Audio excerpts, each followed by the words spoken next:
ഇന്നത്തെ പെൺമയിലൂടെ നമുക്ക് കൂടുതൽ അടുത്തറിയാം ധനുഷയെക്കുറിച്ചും ധനുഷയുടെ ഇഷ്ടങ്ങളെക്കുറിച്ചുമൊക്കെ. ഒരിക്കൽ കൂടി എല്ലാ മാന്യ പ്രേക്ഷകർക്കും പെൺമയുടെ ഈ മനോഹരമായ എപ്പിസോഡിലേക്ക് സ്വാഗതം.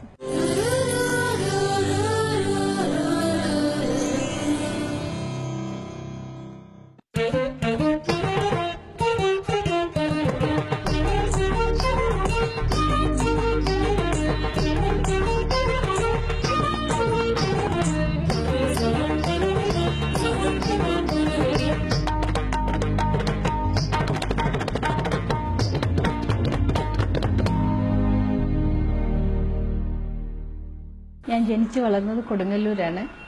എനിക്ക് ചെറുപ്പം മുതലേ ഡാൻസിനോടൊരു താല്പര്യം കണ്ടിട്ട് എൻ്റെ അച്ഛനാണ് ഡാൻസിലേക്ക് കൊണ്ടുവന്നത്. എൻ്റെ 3-ാം വയസ്സ് തുടങ്ങി ഞാൻ ഡാൻസ് പഠിക്കുന്നുണ്ട്. മേരി എന്ന് പറയുന്ന ഒരു ടീച്ചറുടെ അടുത്താണ് ഞാൻ ആദ്യം ഡാൻസ് പഠിച്ചത്.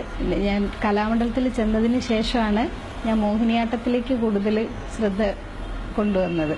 കലാമണ്ഡലം ലീലാമ്മ ടീച്ചറുടെ പെർഫോമൻസ് കണ്ടതിന് ശേഷമാണ് എനിക്ക് മോഹിനിയാട്ടത്തിനോട് ഇത്ര കണ്ട് ഒരു താല്പര്യം വന്നതും അത് പഠിക്കാൻ കൂടുതൽ ശ്രമിച്ചതും. കലാമണ്ഡലത്തിൽ ചേർന്ന സമയത്ത് കലാമണ്ഡലം സുജാത ടീച്ചറായിരുന്നു എൻ്റെ ഗുരു. പിന്നെ കോഴ്സ് കഴിഞ്ഞതിന് ശേഷം ഞാൻ കലാമണ്ഡലം ലീലാമ്മ ടീച്ചറുടെ അടുത്ത് വീണ്ടും ഒരു വർഷത്തെ ഒരു കോഴ്സ് കൂടി ചെയ്തു. അതിനുശേഷം പത്മശ്രീ ഭാരതി ശിവജിയുടെ അടുത്താണ് മോഹിനിയാട്ടം പഠിച്ചത്. ജയപ്രഭ മേനോന്റെ കീഴിൽ 5 വർഷക്കാലം ഞാൻ സെൻട്രൽ പെർഫോമിംഗ് ആർട്ടിസ്റ്റ് ആയിരുന്നു. ഇപ്പോൾ RV ആനന്ദൻ സാറിന്റെ അടുത്ത് കോറിയോഗ്രാഫി പഠിക്കുന്നു.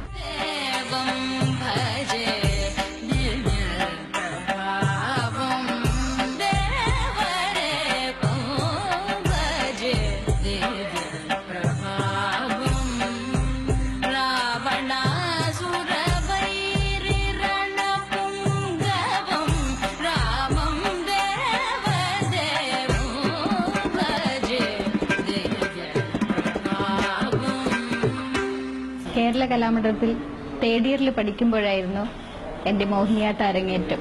അരങ്ങേറ്റത്തിന്റെ പ്രാക്ടീസിനിടെ തന്നെ എന്റെ പെർഫോമൻസ് കണ്ട് ലീലാമ്മ ടീച്ചർ എനിക്ക് നേരിട്ട് അടവുകളും കാര്യങ്ങളൊക്കെ പറഞ്ഞു തന്നു. പിന്നെ അതിനുശേഷം അരങ്ങേറ്റം കഴിഞ്ഞതിന് ശേഷം എനിക്ക് ഒരുപാട് പ്രോഗ്രാംസ് ടീച്ചർ അവസരം തന്നു. അതാണ് എന്നെ ശരിക്കും പറഞ്ഞ മോഹിനിയാട്ടത്തിന്റെ വേദികളിലേക്ക് എന്നെ കൊണ്ടുവന്നത് ശരിക്കും ലീലാമ്മ ടീച്ചർ തന്നെയാണ്. 2001 മുതൽ ഞാൻ നൃത്തരംഗത്ത് സജീവമായിരുന്നു. 5ഓളം വിദേശ രാജ്യങ്ങളിൽ ഞാൻ ഇതുവരെ നൃത്തം അവതരിപ്പിച്ചു. എന്റെ ആദ്യത്തെ വിദേശയാത്ര സാൻസിബാറിലേക്കായിരുന്നു. അവിടെ ഡൗ കൾച്ചറൽ ഫെസ്റ്റിവൽ എന്ന് പറയുന്ന ഒരു നാഷണൽ നൃത്തോത്സവത്തിൽ പങ്കെടുക്കാനായിരുന്നു പോയത്. അവിടുത്തെ മലയാളികളും അവിടെ വന്ന പ്രോഗ്രാം കണ്ട എല്ലാവരും തന്നെ എന്റെ നൃത്തത്തിനെ പറ്റി നല്ല അഭിപ്രായമാണ് പറഞ്ഞത്. അതെന്റെ ജീവിതത്തിലെ മറക്കാനാവാത്ത അനുഭവം തന്നെയായിരുന്നു.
എന്റെ നൃത്ത അവതരണത്തെക്കുറിച്ച് പറയുകയാണെങ്കിൽ എനിക്ക് 2 ശൈലിയിലുള്ള മോഹിനിയാട്ടം പഠിക്കാനുള്ള അവസരം ലഭിച്ചു. കലാമണ്ഡലം ശൈലിയും പഠിച്ചിട്ടുണ്ട്, പത്മശ്രീ ഭാരതി ശിവജി ശൈലിയിലും നൃത്തം അഭ്യസിച്ചിട്ടുണ്ട്. 2 ശൈലിയും ഏകോപിപ്പിച്ചുകൊണ്ട് സ്റ്റേജിൽ നൃത്തം അവതരിപ്പിക്കാൻ എനിക്ക് കഴിഞ്ഞിട്ടുണ്ട്. എനിക്ക് തോന്നുന്നു കുറച്ചുകൂടി ജനങ്ങളിലേക്ക് അത് എത്തിക്കാനും ആസ്വാദന ലെവൽ കൂട്ടാനും അത് സഹായിച്ചിട്ടുണ്ടെന്ന് എനിക്ക് തോന്നുന്നു. എന്റെ നൃത്തശൈലിയിൽ കലാമണ്ഡലത്തിൻ്റെതായ തനിമയും ഭാരതീജിയുടേതായ ഒരു അഭിനയ സാധ്യതയും കൂടുതൽ കൊണ്ടുവരാൻ എനിക്ക് സാധിച്ചിട്ടുണ്ട്.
മോഹിനിയാട്ടത്തെ കുറച്ചുകൂടി ജനകീയമാക്കുക എന്നതാണ് എൻ്റെ ജീവിത ലക്ഷ്യം.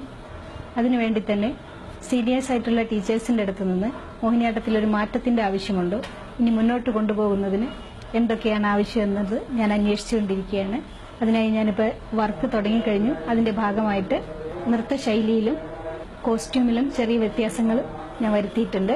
നൃത്തത്തിൽ തന്നെ ആനുകാലിക പ്രസക്തമായിട്ടുള്ള സംഭവങ്ങളെടുത്ത് അതിനെ നൃത്തരൂപത്തിൽ ആവിഷ്കരിക്കാൻ ശ്രമിച്ചു വരികയാണ്. ആദ്യം ചെയ്തത് മുല്ലപ്പെരിയാറിനെ ആസ്പദമാക്കി നദി എന്ന നൃത്തശില്പമായിരുന്നു. അതിനുശേഷം അമ്മ ചെയ്തു. ഇന്ന് സമൂഹത്തിൽ പെൺകുഞ്ഞുങ്ങളുടെ അമ്മമാരനുഭവിക്കുന്ന മാനസിക സംഘർഷങ്ങളായിരുന്നു അമ്മയിലെ ഇതിവൃത്തം. രണ്ടും തന്നെ നല്ല രീതിയിൽ ജനങ്ങൾ ആസ്വദിച്ചു എന്നാണ് എന്റെ വിശ്വാസം.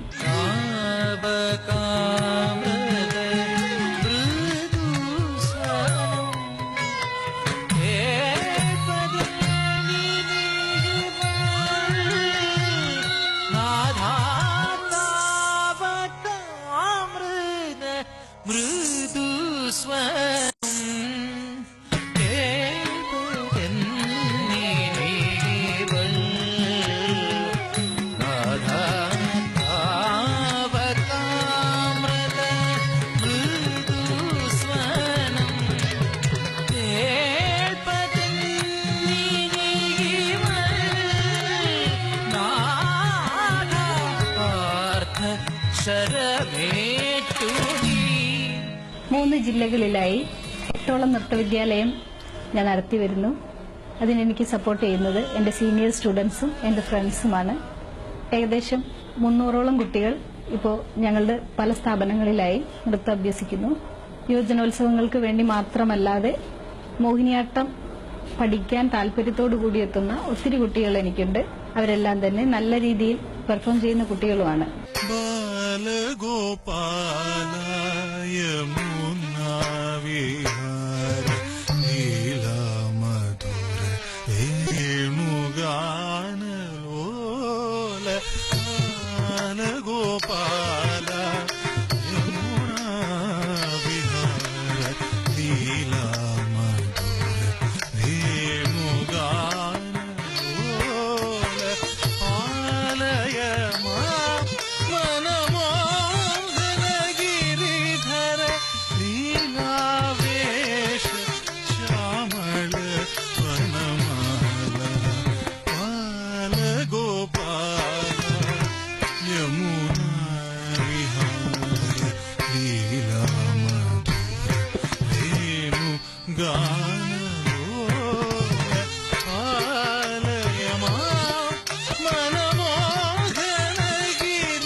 എന്റെ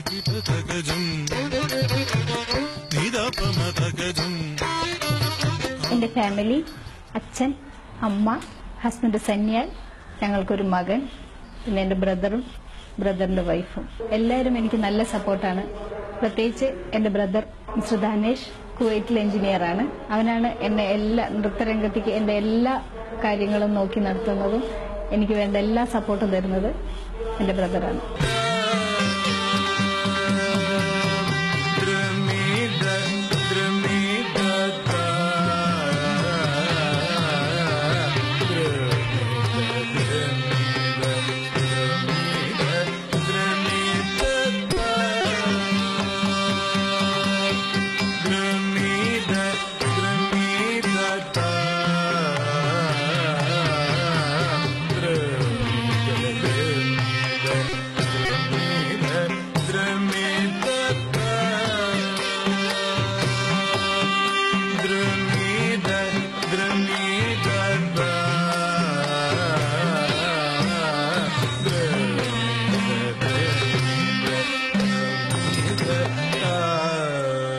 നമ്മൾ കാണാൻ പോകുന്നത് ടെമ്പററി നെയിൽ ആർട്ട്.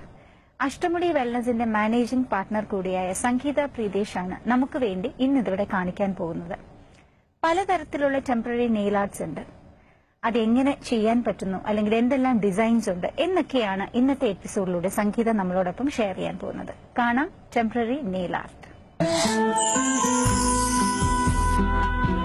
നമസ്കാരം. നമ്മൾ ഇന്നിവിടെ കാണാൻ പോകുന്നത് ഒരു നെയിൽ ആർട്ടാണ്.